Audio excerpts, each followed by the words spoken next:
Hello friends, welcome back to my YouTube channel. दोस्तों, स्वागत है आप सभी का अपने यूट्यूब चैनल जिसका नाम है स्टडी पॉइंट। जैसा कि मैं रेगुलर बेसिस पर आप लोग के लिए एसएससी एमटीएस का जीके जीएस का क्वेश्चन का एनालिसिस में रेगुलर बेसिस पे आप लोग के लिए करवा रहा हूँ। फ्रेंड, तो आज हम 12 मई के सही शिफ्ट में आए हुए 75 प्रश्न को इस वीडियो के माध्यम से डिस्कस करने वाला हूँ।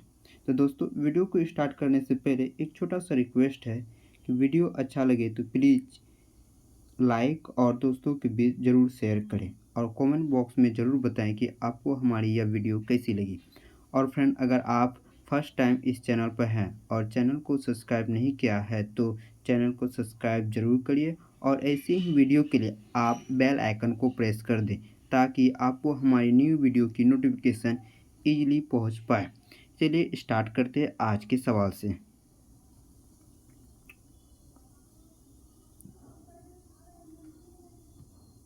फर्स्ट सवाल जो आया था कि पुरंदर की संधि कब हुई थी। तो पुरंदर की संधि जो हुई थी 11 जून 1665 ईस्वी को हुई थी। करेक्ट आंसर 11 जून 1665 ईस्वी को हुआ था।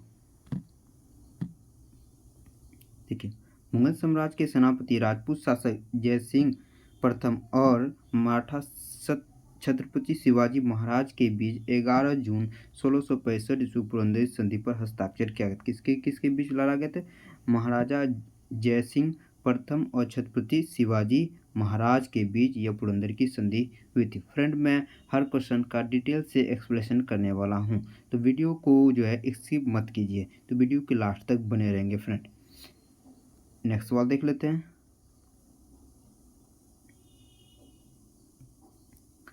नेक्स्ट सवाल आया था, अल्लाह रखा खा संबंध किस वाद्ययंत्र से संबंधित है। तो अल्लाह रखा खा का संबंध जो है तबला वादक से संबंधित। करेक्ट आंसर तबला वादक हो जाता। उस्ताद अल्लाह रखा कुरैशी, इसका जन्म जो हुआ था 29 अप्रैल 1919 ईस्वी में हुआ था और इसकी मृत्यु जो 3 फरवरी 2020 में हुई थी। अल्लाह रखा कुरैशी के नाम से लोकप्रिय है। ये क्या है? एक भारतीय तबला वादक है। नेक्स्ट सवाल देख लेते हैं।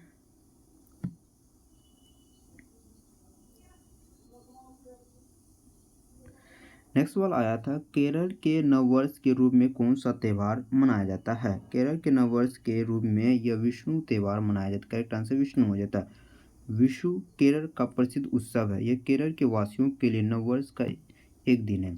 यह मलयालम महीने के मेदम की पहली तिथि को मनाया जाता है। केरल में विषु उत्सव के दिन धान की बुआई और काम शुरू होता है। ओणम एक वार्षिक हिंदू त्यौहार जो आमतौर पर अगस्त सितंबर महीने के बीच आता है और 10 दिनों तक यह मनाया जाता है। भारत के दक्षिणी राज्य में केरल में ओणम का त्यौहार बड़ी धूमधाम से मनाया जाता है। सारे इम्पोर्टेंट फैक्ट को आप लोग ध्यान में रखेंगे फ्रेंड। नेक्स्ट सवाल की ओर बढ़ते हैं।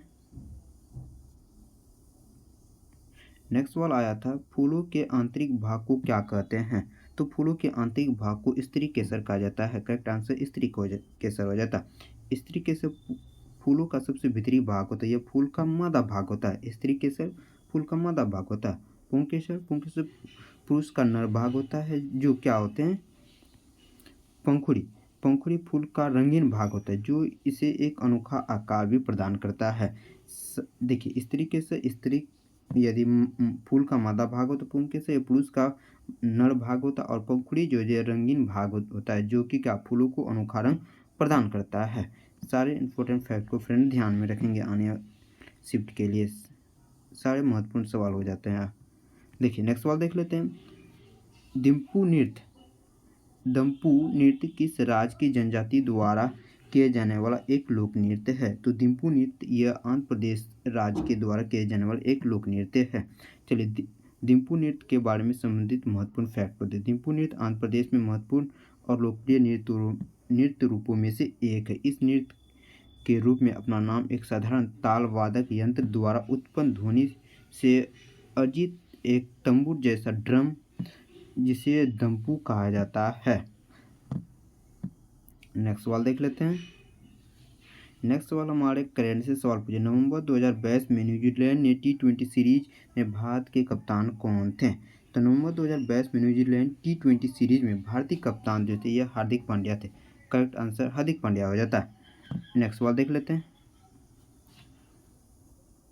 नेक्स्ट सवाल आया थे हमारा, एलपीजी सब्सिडी योजना के तहत गैस सब्सिडी किस मंत्रालय द्वारा भेजी जाती है? तो एलपीजी सब्सिडी योजना के तहत गैस सब्सिडी या पेट्रोलियम और प्राकृतिक गैस मंत्रालय के द्वारा भेजी जाती है।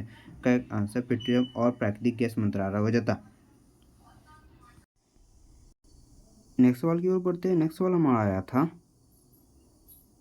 आर्टिकल से सवाल पूछा गया था, देख लेते। आर्टिकल, भारत संविधान के किस अनुच्छेद में शोषण के विरुद्ध का अधिकार वर्णित है? तो भारत संविधान का अनुच्छेद 23 से लेकर 24 में शोषण के विरुद्ध के अधिकार वर्णित किया गया है। देख ले, शोषण के विरुद्ध का अधिकार कब पारित किया गया था? अनुच्छेद 23 से लेकर 24 के खिलाफत अधिकार से संबंधित है। अनुच्छेद 23 मानव तस्करी और जबरन श्रम पर प्रतिबंध लगाता है। 1956 ईस्वी में अनैतिक तस्करी रोकथाम अधिनियम पारित किया गया था। बंधुआ श्रम प्रणाली जिसे उन्मूलन अधिनियम 1976 ईस्वी में पारित कर दिया गया था। सारे फ्रेंड इम्पोर्टेंट फैक्ट आगे आने वाले शिफ्ट के लिए महत्वपूर्ण हो जाता है, तो ध्यान से देखेंगे। नेक्स्ट सवाल आया था, ओजोन परत किस मंडल में पाया जाता है? तो ओजोन परत जो ये समताप मंडल में पाया जाता है। करेक्ट आंसर समताप मंडल हो जाता। ओजोन परत पृथ्वी के समताप मंडल जिसे टेट्रोस्फेयर के नाम से जाना चाहिए, निचली भाग में पृथ्वी की सतह से लगभग 10 किलोमीटर से 50 किलोमीटर की दूरी पर पाई जाती है।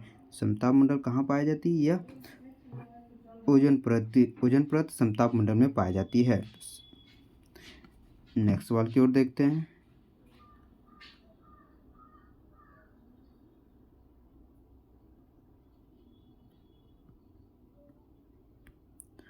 लौह स्तंभ कहाँ स्थित है? तो लौह स्तंभ दिल्ली के महरौली में स्थित है। करेक्ट आंसर दिल्ली हो जाता।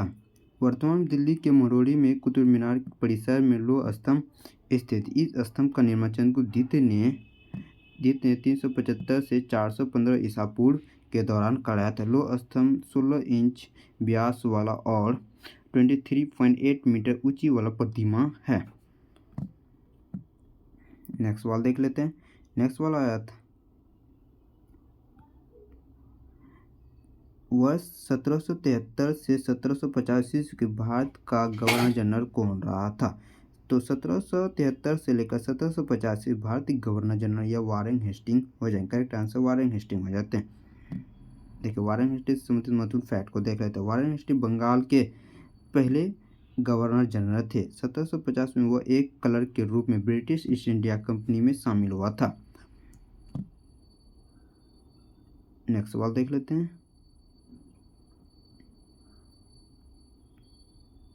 नेक्स्ट सवाल, प्रार्थना समाज की स्थापना कहाँ हुई थी? तो प्रार्थना समाज की स्थापना यह मुंबई में हुई। करेक्ट आंसर मुंबई हो जाता।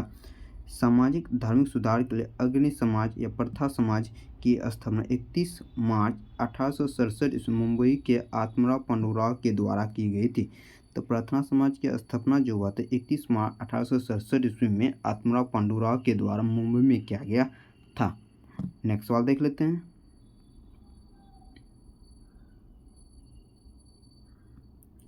नेक्स्ट सवाल हमारे, भारत संविधान के किस अनुच्छेद में सर्वोच्च न्यायालय का वर्णन किया गया है? तो भारत संविधान के आर्टिकल 124 में इसका वर्णन किया गया। करेक्ट आंसर 124 हो जाता।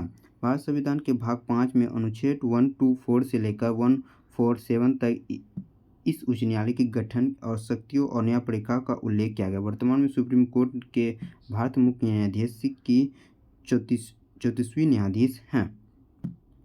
देखिए, उच्च न्यायालय की सर्वोच्च न्यायालय भारत का उच्चतम न्यायालय जो हुआ था 26 जनवरी 1950 ईस्वी में अस्तित्व में आया था, लेकिन इसका उद्घाटन जो किया गया था यह 28 जनवरी 1950 ईस्वी में किया गया था। अस्तित्व में कब आया था? 26 जनवरी 1950 में, लेकिन यह इसका उद्घाटन जो विशेष रूप से किया गया था 28 जनवरी 1950 ईस्वी में किया गया था। नेक्स्ट सवाल देख लेते हैं। नेक्स्ट सवाल आता है, शीतकालीन ओलंपिक 2022 का एकमात्र क्वालिफायर भारतीय खिलाड़ी का नाम पूछा था। तो शीतकालीन ओलंपिक 2022 में जो एक मात्र क्वालिफाई किए थे यह आरिफ खां किए थे। करेक्ट आंसर आरिफ खां हो जाता। देखिए, आरिफ खां से संबंधित महत्वपूर्ण फैक्ट को दें। जम्मू और कश्मीर में स्थित अल्पाइन इसकी है मोहम्मद आरिफ खां 2022 के शीतकालीन ओलंपिक में 2 अलग-अलग आयोजनों के लिए क्वालीफाई करने वाले पहले भारतीय एथलीट बन जाएंगे। तो मोहम्मद आरिफ खां का संबंध ये किससे संबंध, ये भारतीय एक एथलीट खिलाड़ी हैं। नेक्स्ट सवाल की ओर देख लेते हैं। नेक्स्ट सवाल आया था, भारत में सीमा सड़कों का निर्माण कौन करता है। तो भारत में सीमा सड़कों का निर्माण या सीमा सड़क संगठन, जिसे BRO के नाम से जाना जाता है, इसका फुल फॉर्म होता है बॉर्डर रोड ऑर्गेनाइजेशन। भारतीय सरकार द्वारा इसकी स्थापना 7 मई 1960 ईस्वी में की गई थी। इसकी स्थापना कब की थी? 7 मई 1960 में। यह संगठन भारत सरकार के रक्षा मंत्रालय के अंतर्गत, यह मतलब बॉर्डर और ऑर्गेनाइजेशन किसके अंतर्गत? भारतीय रक्षा मंत्रालय। अभी कौन है रक्षा मंत्री? एस जयशंकर वर्तमान में रक्षा मंत्रालय। सीमा सड़क संगठन, जिसे BRO के नाम से जाना जाता है, भारत सीमा क्षेत्र में सड़क के निर्माण और रखरखाव का कार्य करता है। इसके अलावा इस संगठन ने भूटान, म्यांमार, अफगानिस्तान आदि मित्र देशों में भी सड़क का निर्माण किया है। नेक्स्ट सवाल देख लेते हैं। एक नेशनल पार्क से सवाल आए थे, पूछा गया था बांदीपुर राष्ट्रीय उद्यान कहाँ स्थित है। तो बांदीपुर राष्ट्रीय उद्यान ये कर्नाटक राज्य में स्थित है। कर्नाटक की राजधानी बेंगलोर। बन्नरघट्टा राष्ट्रीय उद्यान, बांदीपुर राष्ट्रीय उद्यान, नागौर राष्ट्रीय उद्यान, अंशी राष्ट्रीय उद्यान, केंद्रमुख राष्ट्रीय उद्यान, मुदुमलाई नेशनल पार्क, काम्बनी वन्यजीव अभ्यारण्य, डंडेली वन्यजीव अभ्यारण्य, सारे कहाँ हैं? यह कर्नाटक राज्य में स्थित है। सारे इंपॉर्टेंट फैक्ट को फ्रेंड ध्यान में रखेंगे आगे आने वाले शिफ्ट के लिए। जिम कॉर्बेट राष्ट्रीय उद्यान भारत का सबसे पुराना राष्ट्रीय पार्क है। इसकी स्थापना 1936 में लुप्तप्राय बंगाल बाघ की रक्षा के लिए हेली नेशनल पार्क के रूप में किया गया था।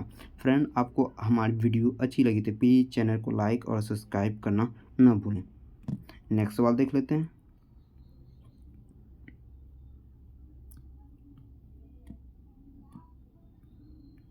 नेक्स्ट सवाल आया, देश में उत्पादित वस्तुओं पर कर को क्या कहते हैं। तो देश में उत्पादित वस्तुओं को ये उत्पाद शुल्क के नाम से जाना जाता है। करेक्ट आंसर उत्पाद शुल्क हो जाता। देखिए, उत्पाद शुल्क से संबंधित उत्पाद शुल्क या अबकारी एक अप्रत्यक्ष कर है जो भारत में विनिर्माण की जाने वाली उन वस्तुओं पर लगाया जाता है जो कि घरेलू खपत के लिए उपयोगी होता है। नेक्स्ट सवाल की ओर बढ़ते हैं। नेक्स्ट सवाल हमारा था, पूछा जनसंख्या घनत्व कैसे मापा जाता है। तो जनसंख्या घनत्व या प्रति व्यक्ति वर्ग किलोमीटर में जो है कितनी जनसंख्या निवास करती है, इसके अनुसार जनसंख्या घनत्व को मापा जाता है। भारत का जनसंख्या घनत्व जो है यह 382 प्रति वर्ग किलोमीटर, 1 किलोमीटर में 382 व्यक्ति निवास करते हैं। तो करेक्ट आंसर व्यक्ति प्रति वर्ग किलोमीटर हो जाता है। और भारत की जनसंख्या घनत्व क्या है? 382 व्यक्ति प्रति वर्ग किलोमीटर हो जाएंगे।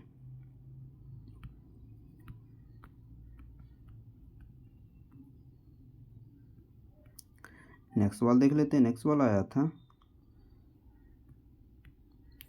नेक्स्ट सवाल, भारत की प्रथम मुस्लिम महिला शिक्षिका कौन थी। तो पूछा गया था, अगर भारत की प्रथम महिला शिक्षिका कौन थी, तो यह फातिमा शेख जो है भारत की प्रथम महिला शिक्षिका हो जाएगी। अगर प्रथम महिला सुल्तान तो रजिया सुल्तान हो जाता।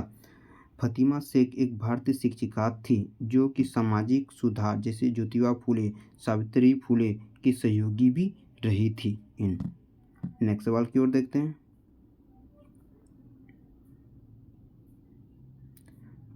नेक्स्ट सवाल हमारा बुक एंड ऑथर से सवाल आए थे, पूछा गया पद्मावत के रचनाकार कौन हैं। तो पद्मावत के रचनाकार मालिक मोहम्मद जैसी जो है इसके जो है लेखक हैं। मालिक मोहम्मद जैसी हिंदी साहित्य के भक्ति काल के निर्गुण प्रेमाश्री धारा के कवि थे। अत्यंत उच्च कोटि के सरल और उदार सूफी महात्मा थे। जैसी मालिक वंश के थे जो मिस्र सेनापति या प्रधानमंत्री को मालिक कहा जाता है। मिस्र में इसे क्या कहा जाता है? सेनापति या प्रधानमंत्री के नाम से जाना जाता है। किसको? मालिक वंश को। नेक्स्ट सवाल की ओर बढ़ते हैं।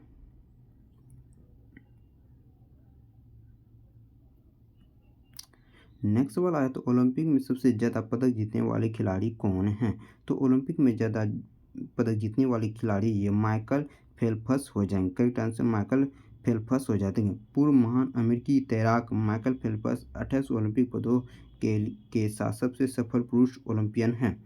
अविश्वसनीय रूप से उनके पास 28 सेल के 23 स्वर्ण पदक हैं, जो एक पुरुष एथलीट द्वारा सबसे ज़्यादा ओलंपिक में स्वर्ण पदक का रिकॉर्ड अपने नाम किए हैं। फ्रेंड्स, सारे फैक्ट को आप लोग ध्यान से देखेंगे। देखिए, नेक्स्ट वाला आया था, रुक्मणी देवी अरुंडेल को पद्म विभूषण पुरस्कार कब दिया गया था? रुक्मणी देवी अरुंडेल को जो है 1956 ईस्वी में पद्म विभूषण पुरस्कार से सम्मानित किया था। करेक्ट आंसर 1956 हो जाता है। रुक्मणी देवी अरुंडेल, इसका जन्म जो हुआ था 29 फरवरी 1904 ईस्वी में हुआ था और इसकी मृत्यु जो हुई थी 24 फरवरी 1986 ईस्वी में। रुक्मणी देवी अरुंडेल एक भारतीय नृत्यंगना थी। उन्हें भरतनाट्यम में भक्तिभाव भरा तथा नृत्य की एक अपनी परंपरा आरंभ की थी। इनकी कला के क्षेत्र में 1956 ईस्वी में इसे जो है पद्म विभूषण से भी सम्मानित किया गया है। नेक्स्ट सवाल की ओर बढ़ते हैं। नेक्स्ट सवाल हमारा पूछा गया तो लोथल नगर किस नदी की उपनदी के किनारे बसा हुआ है? तो लोथल नगर यह जो है साबरमती नदी के किनारे बसा हुआ है। देख लीजिए, उपनदी पूछा है तो साबरमती करेक्ट आंसर है। लोथल गुजरात का एक बंदरगाह शहर है जो भोगवा नदी के किनारे स्थित है, जो साबरमती नदी की उपनदी है। यह दुनिया की सबसे पहले ज्ञात बंदरगाह था जिसका उपयोग मुख्य रूप से सिंध घाटी सभ्यता में जो है व्यापार के उद्देश्य से किया जाता था। नेक्स्ट सवाल देख लेते हैं। नेक्स्ट सवाल आया था, मोहिनी अट्टम नृत्य किस राज्य से संबंधित है? तो मोहिनी अट्टम नृत्य का समय केरल राज्य से संबंधित। करेक्ट आंसर केरल हो जाता। मोहिनी अट्टम नृत्य में जो महिलाओं द्वारा किया जाने वाला एक शास्त्रीय नृत्य है जो कि कथकली से अधिक पुराना माना जाता है। मोहिनी अट्टम का प्रथम संदर्भ माजा मंगलम नारायण नंबूदुरी द्वारा संकलित व्यवहार माला में पाया जाता है। 16वीं शताब्दी में रचा गया एक ऐसी महिला जो देखने वालों का मन मोह लेती थी। कथकली केरल का शास्त्रीय नृत्य कलाएं हैं। सारे इंपॉर्टेंट फैक्ट को फ्रेंड ध्यान में रखेंगे। नेक्स्ट सवाल देख लेते हैं। नेक्स्ट सवाल पूछा गया तो सरोजिनी नायडू का उपनाम क्या है? तो सरोजिनी नायडू का उपनाम इसे भारत का कोकिला के नाम से जाना जाता है। करेक्ट आंसर भारत का कोकिला। सरोजिनी नायडू का जन्म जो हुआ था यह 13 फरवरी 1879 ईस्वी में हुआ था। उन्हें देश की आज़ादी के लिए भारतीय राष्ट्र आंदोलन में सक्रिय रूप से भाग लिया। उनकी कविताओं में उन्हें भारत का कोकिला या नाइटिंगेल ऑफ इंडिया का भी उपनाम दिया गया है। नेक्स्ट सवाल की ओर बढ़ते हैं। नेक्स्ट सवाल जो पूछा गया था,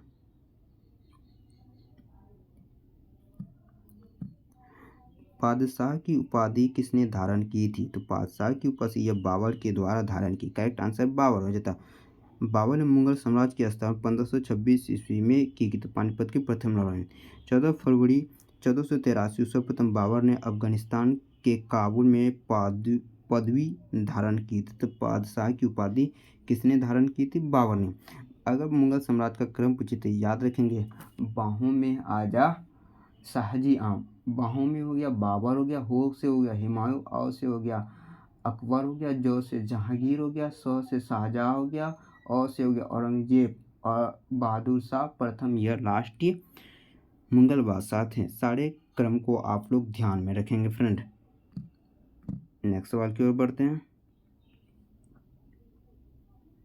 एक फुल फॉर्म से सवाल आए थे, पूछा गया था ENOS का फुल फॉर्म क्या है? ENSO का फुल फॉर्म क्या होता है? अल नीनो दक्षिणी दोलन इसका फुल फॉर्म होता है। अल नीनो दक्षिणी यानी कि ई नैनो साउथर्न ऑसिलेशन ENOS का एक आवर्ती जलवायु पैटर्न है जिसके मध्य और पूर्वी भाग उष्णकटिबंधीय प्रशांत महासागर में पानी के तापमान में परिवर्तन को शामिल किया गया है। सारे इंपॉर्टेंट फैक्ट को फ्रेंड ध्यान में रखेंगे। नेक्स्ट वाला है,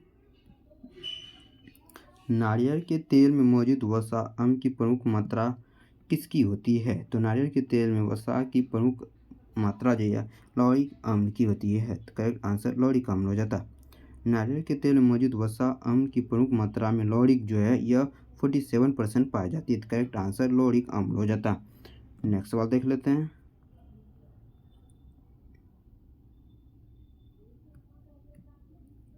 नेक्स्ट वाला था भाखड़ा नागल बांध किस नदी पर स्थित है? तो भाखड़ा नागल बांध का जो है ये सतलज नदी पर स्थित, करेक्ट आंसर सतलज है। भाखड़ा नागल बांध हिमाचल प्रदेश के बिलासपुर जिले में सतलज नदी पर बनाया गया है। यह जो है 856 फीट ऊंचे टेढ़ी बांध के बाद भारत का दूसरा सबसे ऊंचा बांध है। भारत का सबसे ऊंचा बांध टेढ़ी बांध, और जो है इसके बाद दूसरा सबसे ऊंचा बांध पूछा जाए भाखड़ा नागल बांध जो सतलज नदी पर बनाया हुआ है। तो सारे इंपॉर्टेंट फैक्ट को फ्रेंड ध्यान में रखेंगे आगे आने वाले शिफ्ट के लिए।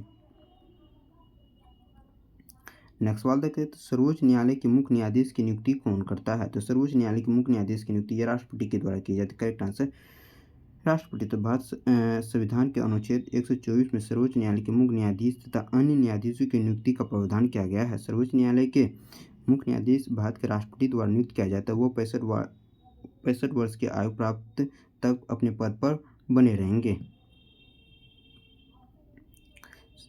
सर्वोच्च न्यायालय के न्यायाधीशों को संसद द्वारा केवल विधि द्वारा स्थापित प्रक्रिया द्वारा ही हटाया जाता है। सर्वोच्च न्यायालय के मुख्य न्यायाधीश को कैसे हटाया जाता है? केवल विधि द्वारा ही इसे हटाया जा सकता है। नेक्स्ट सवाल देख लेते हैं।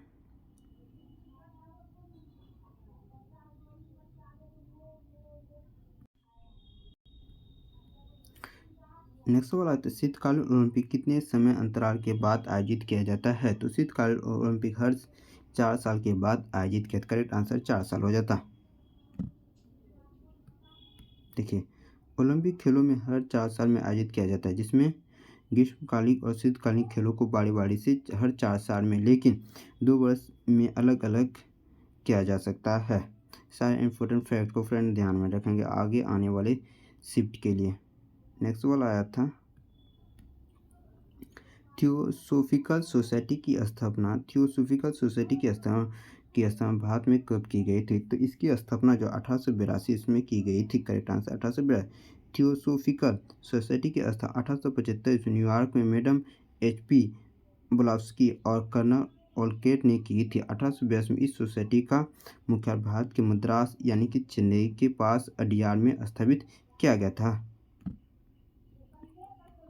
भारत में थियोसोफिकल सोसाइटी का प्रथम अध्यक्ष जो है यह इनोवेशन को बनाया गया था। कब बनाया था? 1907 से लेकर 1933 तक यह अध्यक्ष के पद पर बने रहे। नेक्स्ट सवाल देख लेते हैं। नेक्स्ट सवाल आता है, हवा को गर्म और ठंडा करने पर क्या होता है? तो हवा को गर्म और ठंडा करने पर क्या होता है? गर्म करने पर यह फैलती है और ठंडा करने पर यह क्या होती है? सिकुड़ती है, सीधी सी बात है। नेक्स्ट सवाल देख लेते हैं। नेक्स्ट वाला आया है हमारा, पूछा T20 क्रिकेट में एक वर्ष में 10,000 रन किस खिलाड़ी ने बनाया है? तो T20 एक वर्ष में जो है ये सूर्य कुमार यादव ने 10,000 रन बनाया, करेक्ट आंसर सूर्य कुमार यादव। तो सूर्य कुमार यादव भारत की तरफ से T20 इंटरनेशनल क्रिकेट में एक वर्ष में 1,000 रन बनाने वाले पहले भारतीय बल्लेबाज बन गए हैं। यहाँ जो है 1,000 हैं, तो आप लोग ध्यान में रखेंगे। नेक्स्ट सवाल की ओर बढ़ते हैं। नेक्स्ट सवाल आया था, पूछा कि ऋतु संहार के लेखक कौन है? तो ऋतु संहार के लेखक यह कालिदास हो जाए, करेक्ट आंसर कालिदास हो जाते हैं। कालिदास के द्वारा कुल 7 काव्यों की रचना की गई थी, जिनमें 3 नाटक जिसे रूपक के नाम से, जिसे अभिज्ञान शाकुंतलम, विक्रमोर्वशीयम और मालविका अग्नितरम, 2 महाकाव्य जिससे रघुवंश हो गया, कुमार संभव, और 2 खंड हो गया जिसमें क्या था, 2 काव्य खंड हो जाएंगे जिससे मेघदूत हो गया, और ऋतु संहार। यह 2 खंड जो है किसके द्वारा लिखी गई थी? कालिदास के द्वारा लिखी गई थी। तो इसने कुल 7 काव्य ग्रंथों की रचना की थी। सारे काव्य को या रूपक को आप लोग अच्छे से ध्यान में रखेंगे।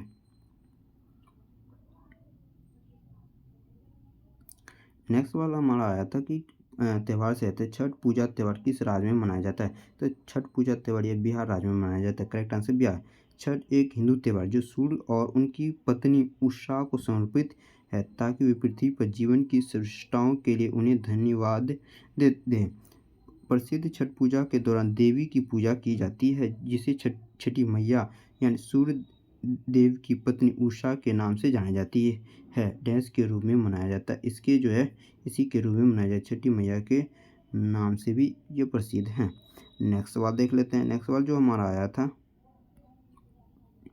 अटल पेंशन योजना के लिए अधिकतम उम्र सीमा कितनी है? तो अटल पेंशन योजना की अधिकतम उम्र सीमा जो है 60 वर्ष रखा गया है। अटल पेंशन योजना भारत सरकार द्वारा समर्थित एक वित्तीय योजना है। इसका लक्ष्य और संगठित क्षेत्र में लोगों को पेंशन की सुविधा प्रदान करना और इसका आरंभ जो कोलकाता से जो हुआ है। अटल पेंशन योजना की शुरुआत प्रधानमंत्री नरेंद्र मोदी के द्वारा 9 मई 2015 में की गई थी। कब की गई थी? 9 मई 2015 में। कहाँ से की गई थी? कोलकाता से। सारे इंपॉर्टेंट फैक्ट को फ्रेंड ध्यान में रखेंगे। नेक्स्ट सवाल की ओर बढ़ते हैं। नेक्स्ट सवाल हमारा है कि गुरु पर्व किस सिख गुरु की जयंती के रूप में मनाया जाता है? तो गुरु पर्व यह गुरु नानक की जयंती पर मनाया जाता है। करेक्ट आंसर गुरु नानक हो जाता है। गुरु नानक की जयंती को गुरु पर्व या गुरु नानक प्रकाश उत्सव भी कहा जाता है। हर साल गुरु नानक की जयंती 8 नवंबर को मनाई जाती है। यह सिखों के 10वें गुरु और पहले गुरु नानक के जन्म का प्रतीक है। तो सारे इंपॉर्टेंट फैक्ट को ध्यान में रखेंगे। नेक्स्ट सवाल की ओर बढ़ते हैं। नेक्स्ट सवाल आया था हमारा कि विशेष रूप से निर्मित तालाबों एवं पोखरों में मछली के पालन को क्या कहते हैं? तो इसे मत्स्य पालन जैसे पीसी कल्चर के नाम से भी फेमस है। तो आप याद रखेंगे मत्स्य पालन मछली पालन को कहा जाता है पीसी कल्चर। मछली के पालन तथा प्रजनन हेतु कृत्रिम रूप से तालाब या जलाशय बनाकर इनका विकास किया जाए, जिसे पीसी कल्चर के नाम से भी जाना जाता है। नेक्स्ट सवाल देख लेते हैं। पादप कोशिका की प्रमुख विशेषताएं क्या है? तो पादप कोशिका में जो है यह कोशिका भित्ति पाई जाती है। पादप कोशिका में कोशिका भित्ति पाई जाती है। जंतु कोशिका में कोशिका भित्ति नहीं पाई जाती। यह प्रमुख विशेषताएं पादप कोशिका की हो जाएगी।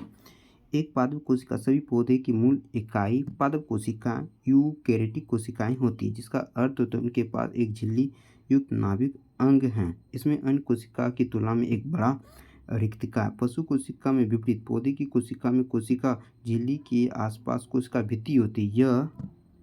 यह कोशिकाओं का पावर हाउस कहा जाता है। किसे कहा जाता है? कोशिका भित्ति को जो है पादप कोशिका को पावर हाउस के नाम से भी जाना जाता है। नेक्स्ट सवाल देख लेते हैं।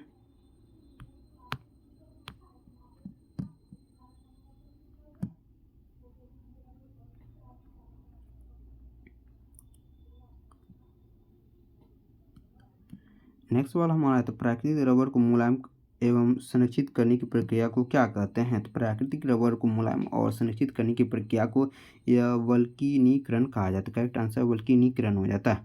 नेक्स्ट सवाल देख लेते हैं। लोक नृत्य सवाल पूछे गए थे कि लोक नृत्य सवाल यह था कि यक्षगान किस राज्य का एक लोक नृत्य है? तो यक्षगान यह कर्नाटक राज्य का लोक नृत्य। करेक्ट आंसर कर्नाटक है। यक्षगान कला का जन्म कर्नाटक के दक्षिणी केनरा जिले और केरल के कासरगोड जिले में हुआ था। यक्षगान कर्नाटक प्रदेश की एक सांप्रदायिक नाटक और नृत्य शैली। यह कला जिसे आर्ट अथवा बायलाट के नाम से भी जाना जाता है। तो यक्षगान किस राज्य का लोक नृत्य? तो कर्नाटक का। नेक्स्ट सवाल देख लेते हैं।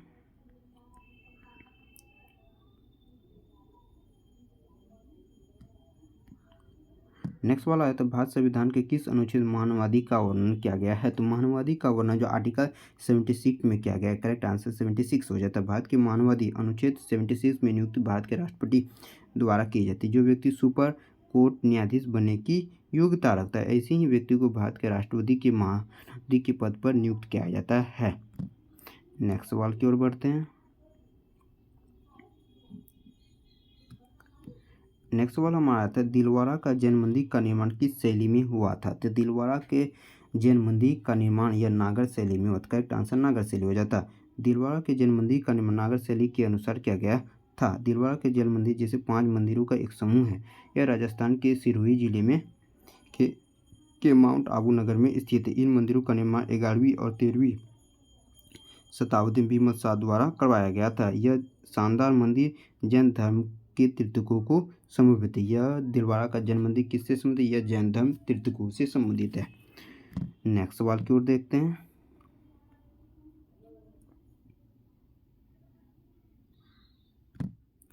नेक्स्ट सवाल हमारा था कौन सी संस्था बैंकों के रेपो रेट को निर्धारित करती थी? आरबीआई, जिसे बैंकों का बैंक कहा जाता है। Reserve bank of India. Bharat में रेपो दर या रिवर्स रेपो दर मौद्रिक नीति समिति एमपीएस द्वारा तय की जाती है, जिसकी अध्यक्षता भारत के बैंकों का बैंक रिजर्व बैंक द्वारा किया जाता है। नेक्स्ट सवाल देख लेते हैं। आर्टिकल से सवाल आए थे कि पूछा है तो मौलिक अधिकार का वर्णन भारत संविधान के किस अनुच्छेद में किया गया है? तो मौलिक अधिकार का वर्णन भारत संविधान के अनुच्छेद 1235 में इसका वर्णन किया गया। भारत संविधान के अनुच्छेद भाग 3 में 7 मौलिक अधिकारों को शामिल किया गया था। इनमें से संपत्ति के अधिकार को मौलिक अधिकार हटा दिया गया। 44वें संविधान संशोधन के द्वारा इन्हें हटा दिया गया। अब केवल 6 मौलिक अधिकार बच गए। इसमें देख लेते कौन कौन बच गए। समता का अधिकार, जो कि अनुच्छेद 14 से 18 के बीच किया गया है। स्वतंत्रता का अधिकार अनुच्छेद 19 से 22 में इसका वर्णन किया गया है। शोषण के विरुद्ध का अनुच्छेद 23 से 24 के बीच किया गया था। धार्मिक स्वतंत्रता का अनुच्छेद 25 से 28। संस्कृत और शिक्षा संबंधित अनुच्छेद 29 से 30 और संवैधानिक उपचारों का अधिकार जो है यह अनुच्छेद 32 में इसका वर्णन किया गया। तो सारे इम्पोर्टेंट आर्टिकल को आप लोग फ्रेंड ध्यान में रखेंगे कि आगे आने वाली शिफ्ट के लिए सवाल तो इस आर्टिकल से बनेंगे ही। नेक्स्ट सवाल देख लेते हैं।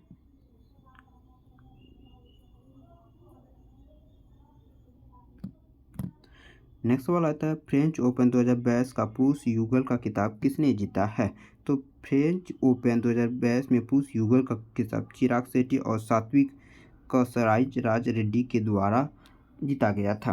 राफेल नडाल ने फाइनल में कैस्पर रूड को हराकर 2022 का फ्रेंच ओपन पुरुष एकल टेनिस का खिताब जीता था। ईगा स्विएटेक ने फाइनल में कोको गैफ को हराकर 2000 फ्रेंच ओपन में महिला एकल टेनिस का खिताब अपने नाम किया था। तो सारे इम्पोर्टेंट फैक्ट को फ्रेंड आप लोग ध्यान में रखेंगे। नेक्स्ट सवाल की ओर बढ़ते हैं। फ्रेंड अगर आपको हमारी ये वीडियो अच्छी लगी तो प्लीज़ चैनल को लाइक और सब्सक्राइब करें। नेक्स्ट सवाल देख लेते हैं। निम्नलिखित में से कौन सा जीवाणु रोग नहीं है? तो जीवाणु जनित रोग को देख लेते हैं कौन नहीं है।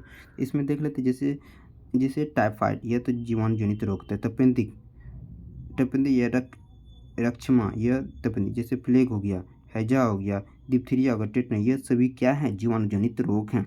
देख लेंगे कौन नहीं थे, करेक्ट आंसर हो जाते हैं। नेक्स्ट सवाल की ओर बढ़ते हैं।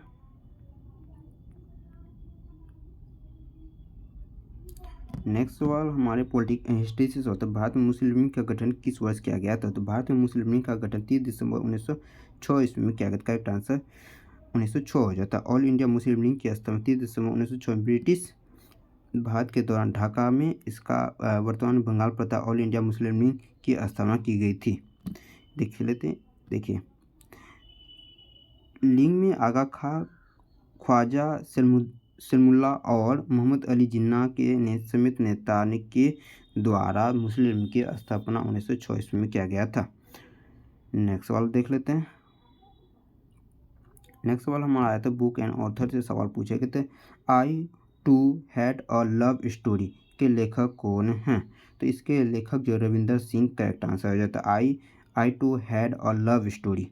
देखिए रविंदर सिंह से संबंधित महत्वपूर्ण फैक्टर देख लेते हैं। रविंदर सिंह एक प्रसिद्ध अंग्रेजी भाषा के भारतीय उपन्यासकार हुआ लेखक। उनका जन्म उड़ीसा राज्य के बुरला में हुआ था। नेक्स्ट सवाल देख लेते हैं। नेक्स्ट सवाल में नृत्य से सवाल था। लच्छू महाराज किस नृत्य से संबंधित? ये कथक नृत्य से संबंधित, करेक्ट आंसर कथक हो जाते हैं। लच्छू महाराज से संबंधित महत्वपूर्ण फैक्ट को देख लेते हैं। लच्छू महाराज का जन्म जो हुआ था 16 अक्टूबर 1944 ईस्वी में हुआ था बनारस, और मृत्यु 17 जुलाई 2016 में हुआ था। भारत के जाने माने वाले तबला वादक थे। यह कौन थे? लच्छू महाराज एक तबला वादक। उन्हें बनारस घराने की तबला बजाने की परंपरा को आगे बढ़ाया था। नेक्स्ट सवाल देख लेते हैं। नेक्स्ट सवाल हमारे हिस्ट्री से थे कि इल्तुतमिश ने बदायूं को जीत कर किस गवर्नर बनाया गया था? तो इल्तुतमिश में बदायूं को जीतकर किसे गवर्नर बनाया था? इसे कुतुबुद्दीन को बनाया गया था। करेक्ट आंसर कुतुबुद्दीन हो जाता है। नेक्स्ट सवाल की ओर बढ़ते हैं। नेक्स्ट सवाल हमारे साइंस से पूछे गए थे कि आवर्त सारणी के अक्षर एच कौन सा समूह आते हैं। तो अक्षर एच जो है समूह हाइड्रोजन किस समूह में आते हैं। तो यह समूह 1A के अंतर्गत आते हैं। तो वर्ग आवर्त पूछे तो आवर्त सारणी मोंडले के द्वारा बनाई गई थी। आधुनिक आवर्त सारणी मोसले के द्वारा बनाई गई थी। और पूछा गया आवर्त सारणी किसे मेंडलीव के द्वारा बनाई गई थी। आधुनिक आवर्त सारणी में 7 आवर्त और 18 वर्ग हैं। आवर्त सारणी में से बाएं से दाएं जाने पर परमाणु का आकार बढ़ता है और दाएं से बाएं आने पर परमाणु का आकार घटता है। ऊपर से नीचे आने पर धात्विक गुण बढ़ती है और बाएं से दाएं जाने पर धात्विक गुण घटती है। सारे इंपॉर्टेंट फैक्ट को फ्रेंड ध्यान में रखेंगे। देखिए, आवर्त सारणी का समूह ए, जिसे ए क्षार धात्विक कहा जाता है। आवर्त सारणी का समूह 2 को क्षार मृदा धातु के नाम से। इसमें जो hydrogen, lithium, sodium, potassium, rubidium, caesium, स्केडियम, फ्रांसीसियम आते हैं। समूह एक के अंदर हाइड्रोजन परमाणु प्रतीक H एक नाभिक के धनात्मक आवेश है और इलेक्ट्रॉन से बनता है। इसकी परमाणु संख्या 1 होती है। इसका परमाणु भार जो होता है 1,797 ग्राम पर मोल होता है। तो सारे इंपॉर्टेंट फैक्ट को फ्रेंड ध्यान में रखेंगे। नेक्स्ट सवाल हमारा तो भारत का पहला इलेक्ट्रिक मैन्युफैक्चरिंग क्लस्टर किस राज्य में स्थापित किया जाएगा। तो भारत का पहला इलेक्ट्रिक मैन्युफैक्चरिंग क्लस्टर यह महाराष्ट्र राज्य में किया जाएगा। करेक्ट आंसर महाराष्ट्र हो जाता है।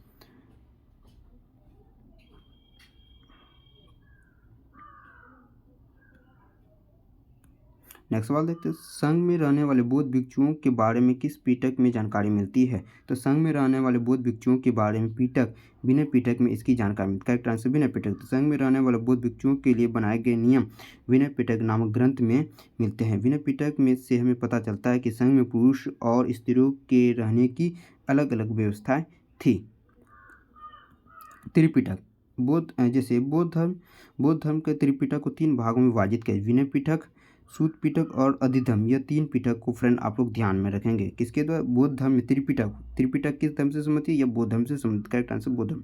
देखिए नेक्स्ट सवाल देख लेते हैं। नेक्स्ट सवाल हमारे थे, देखिए, लोसर त्योहार किस कैलेंडर के अनुसार नव वर्ष के रूप में मनाया जाता है। तो लोसर त्योहार लूनी सोलर तिब्बती कैलेंडर के अनुसार यह त्योहार लोसर कहाँ? लोसार सिक्किम, लोसर लद्दाख। लोसर तिब्बती बौद्ध धर्म का एक त्यौहार है। यह संस्थान परंपरा के आधार पर विभिन्न तिथियों के अवकाश में मनाया जाता है। अवकाश एक नए साल का त्यौहार है। यह कौन सा त्यौहार? नए साल के त्यौहार के उपलक्ष्य में मनाया जाता है।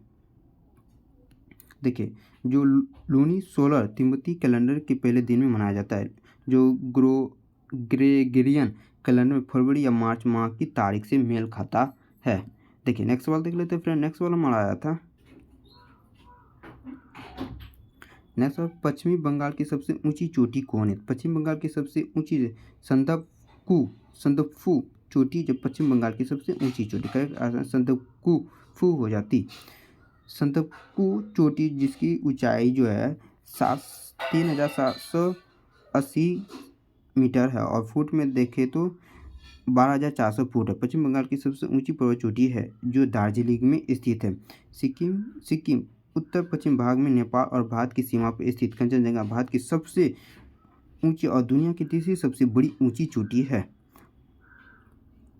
देख ले, विश्व की सबसे ऊंची चोटी माउंट एवरेस्ट हिमालय पर्वत श्रृंखला है जो एक चोटी है। यह नेपाल में स्थित है। इसकी ऊंचाई 8,849 मीटर है जो पृथ्वी की सबसे ऊंचा बिंदु माना जाता है। दूसरी और तीसरी सबसे ऊंची पर्वत चोटी क्रमशः पीओके पाकिस्तान अधिकृत कश्मीर और भारत में स्थित केटू और कंचनजंगा है। फ्रेंड, सारे इम्पोर्टेंट पर्वत चोटी के नाम को आप लोग ध्यान में रखेंगे। नेक्स्ट सवाल देख लेते हैं। नेक्स्ट सवाल आया था, ड्रिबलिंग कौशल किस खेल से संबंधित है। ड्रिबलिंग कौशल का संबंध यह बास्केटबॉल से संबंधित। करेक्ट आंसर बास्केटबॉल है। बास्केटबॉल में ड्रिबलिंग गेंद को एक बार से एक हाथ से लगाकर फर्श पर उछाला जाता है। यह एकमात्र कानूनी तरीका है कि कोई खिलाड़ी के चलते या दौड़ते समय गेंद को अपने कब्जे में रखा जा सकता है। नेक्स्ट सवाल देख लेते हैं फ्रेंड। नेक्स्ट सवाल हमारा आया था,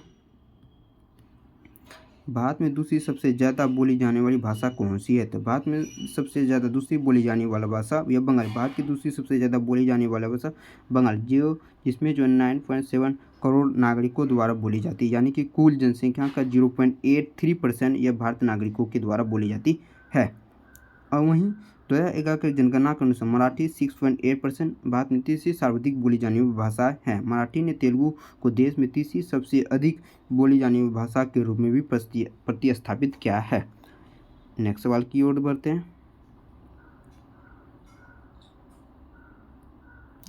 नेक्स्ट सवाल पूछा तो माल्या मिंटो सुधार अधिनियम कब पारित किया गया था? तो माल्या मिंटो सुधार अधिनियम 2009 में 1909 ईस्वी में पारित किया था। वर्ष 1919 में भारत परिषद अधिनियम, जिसे माल्या मिंटो सुधार भी कहा जाता है, लाया गया था। इस अधिनियम द्वारा चुनाव प्रणाली के सिद्धांत को भारत में पहली बार मान्यता मिली थी। गवर्नर जनरल की कार्यकारी परिषद में पहली बार भारतीय को प्रतिनिधित्व मिला है तथा केंद्र तथा विधान परिषदों के सदस्यों को सीमित अधिकार भी प्रदान किए गए थे। सारे इंपोर्टेंट फैक्ट को फ्रेंड ध्यान में रखेंगे। नेक्स्ट वाला आया था हमारा, यूरोप और अमेरिका के बीच कौन सा महासागर है? तो यूरोप और अमेरिका के बीच अटलांटिक महासागर है। करेक्ट आंसर अटलांटिक महासागर। अटलांटिक महासागर दक्षिण अमेरिका, अफ्रीका, उत्तरी अमेरिका और यूरोप के अटलांटिक सागर तक फैला हुआ है। फ्रेंड, अगर आपको हमारी यह वीडियो अच्छी लगी तो प्लीज़ चैनल को लाइक और सब्सक्राइब करें। Thank you watching for this video.